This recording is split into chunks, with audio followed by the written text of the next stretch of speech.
Good morning, pot stirrers, and welcome back to another video. The reason why I say good morning is it's 9:43 in the morning on a Sunday. I don't know what day you'll see this video, but for me it is currently Sunday, November 3rd at not even 10 o'clock in the morning. I'm working on my coffee right there, but I have to get started because today we're making beef stew, and guys, this is the best beef stew recipe in the whole world. It's to die for. So I'm really excited to share this with you. And we have to start early though. This is not a quick, easy meal that normally I like to show for you guys. This is a meal that takes like 4 hours and 20-ish minutes to cook, plus you've got your prep work. So first things first, what we're gonna do is we're gonna get this beef browning. I'm gonna use my deep skillet just because I can fit more in there. Otherwise I would have to do it in batches, and I'm already kind of running out of time because, as most of you know, I have to have everything ready by around 2 o'clock in the afternoon for my husband to leave for work tonight. But yeah, let's go ahead and pull out our deep skillet and get this beef browning. So I've added in our stewing beef to the deep skillet, and I'm just gonna let that cook until it's brown, which shouldn't take too long. And I've got the oven preheating to 325 degrees. And I'm gonna be cooking it in this pot I use for making stew in the ovens. So I had to go ahead and lower my oven rack before I preheated the oven. So you might have to lower your rack and just make sure you do it before you preheat the oven. So I'm going to let this brown, and then we're going to transfer it over to our stewing pot. I forgot to mention before I put the beef in here, I seasoned it with salt and pepper, and then moved it right over on into the pot to brown. And you guys, it really shouldn't take longer than 5 minutes. We're not looking to cook the beef. Okay, so over here I've got 2 onions that I chopped up really kind of big, and then I pulled out 7 pieces of garlic. I'm going to slice those up, and we'll throw those into our stewing pot. Okay, so we've got our beef and onion and garlic all mixed in there. I stirred it around, and I threw in a can of Campbell's tomato soup. And now I'm just gonna sprinkle a little bit of all-purpose flour over top. And we're gonna stir that all up. So that's what it looks like, all stirred up with those ingredients. Now I just wanted to say, guys, like originally I was not using Campbell's tomato soup. I was using tomato paste, but last year I didn't have tomato paste, so I tried it with Campbell's tomato soup, and it was like a billion times better than you could actually ever imagine. So now that's my go-to. But I am going to put the recipe with, you can either use tomato paste or Campbell's soup. I'm going to include that in the recipe in the description below. Okay, so now it's time to add our liquids. We're going to be adding some beef broth and some red wine. And yeah, I'll measure those out and then I'll get back to you. Okay, so first is 2 cups of red wine. Pour that in. Now we're going to be doing 2 cups of beef broth. You guys, I accidentally did the 2 cups of beef broth off camera. but it is in there. So I just added 2 cups of water. So in there now you should have 2 cups of red wine. You should have 2 cups of beef broth and 2 cups of water. Okay, so I added in, you can probably see, I added some bay leaves, I added some thyme leaves, and 1.5 teaspoons of sugar.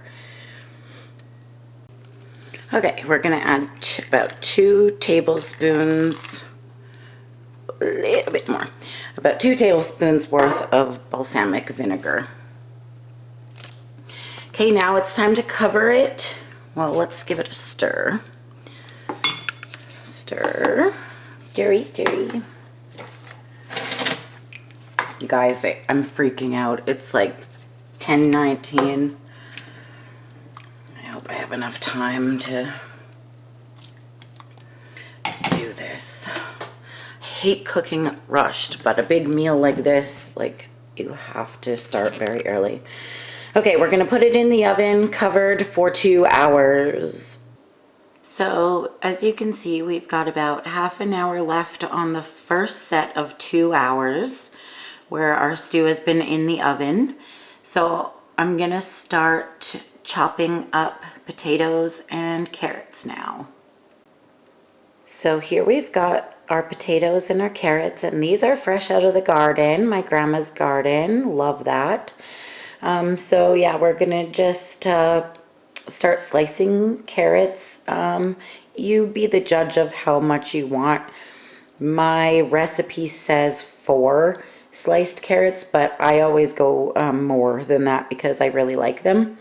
And about 1 pound of potatoes cut into bite-sized pieces. And these are already really small potatoes, so I'm just probably gonna half them or 1/4 of them, depending on how big they are. Okay, so I've got all our potatoes and carrots chopped up, and I put them in a bowl with some cold water because we still have 20 minutes left on the first set of 2 hours, and I don't want the potatoes to oxidize too much and go brown. So keeping them in cold water should help slow that process. So I've just pulled this stew out of the oven after the first 2 hours, and that's what it's looking like now. So I went ahead and I drained the carrots and the potatoes of the cold water, and I'm going to add them into the stew. But I'm going to do that off camera because, like, splashing, of course. And I'm also going to throw in this packet of Clubhouse beef stew powder. And you can also use brown gravy, a packet of brown gravy. I've done both. They both work very good with no really difference in taste. So yeah, I'm gonna add our vegetables in to there. Okay, so we've got our vegetables all stirred in along with our Clubhouse beef stew packet.